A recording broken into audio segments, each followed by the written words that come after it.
আসসালামু আলাইকুম বন্ধুরা। মহানবী হজরত মোহাম্মদ সাল্লাল্লাহু আলাইহি সাল্লামের শ্রেষ্ঠ 7টি উপদেশ, যা আপনাদের জীবনের চলার পথে আলোর মশাল হয়ে পথ দেখাবে। নাম্বার 1, সৎ আমলের কোনো কিছুকেই তুচ্ছ মনে করো না, যদি তা সৎ আমলটি তোমার ভাইয়ের সাথে হাসি মুখে সাক্ষাতের দ্বারাও হয়। নাম্বার 2, আমি কিয়ামতের দিন আদম সন্তানের নেতা। আমি সেই ব্যক্তি যার কবর কোনো স্থানের জন্য প্রথম ফেটে যাবে। আমি প্রথম সুপারিশকারী এবং আমি প্রথম ব্যক্তি যার সুপারিশ গ্রহণ করা হবে। নাম্বার 3, যেখানেই থাকবে আল্লাহ তাআলাকে ভয় করবে। গুনাহ করার পরপরই সৎ কাজ হাসানাহ করবে, তাতে গুনাহ মাফ করে দেওয়া হবে। আর মানুষের সাথে সুন্দর ব্যবহার করবে।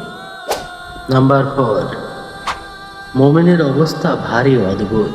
সকল কাজই তার জন্য কল্যাণকর।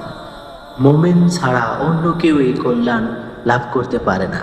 তারা সুখ শান্তি লাভ করলেও শুকরিয়া আদায় করে, অসচ্ছলতা বা বিপদ মুসিবতে সবর করে, সবই তার জন্য কল্যাণকর। নাম্বার 5, মোমিনদের দৃষ্টান্ত হচ্ছে পরস্পর মহব্বত, দয়া ও সহানুভূতিতে তারা একটি দেহের মতো। তার মধ্যে যখন একটি অঙ্গ আক্রান্ত হয়, তখন সমস্ত শরীর অনিদ্রা ও জ্বরে আক্রান্ত হয়। নাম্বার 6, লড়াইয়ের ধরাশায়ী করাই বাহাদুরি নয়। মূলত বাহাদুর হলো সেই যে রাগের অবস্থায় নিজেকে নিয়ন্ত্রণে রাখতে পারে। নাম্বার 7, দুনিয়াতে কোনো ব্যক্তি যদি অপর কোনো ব্যক্তির দোষ গোপন করে, কিয়ামতের দিন আল্লাহ তাআলা রব্বুল আলামিন তার দোষ গোপন করে রাখবেন।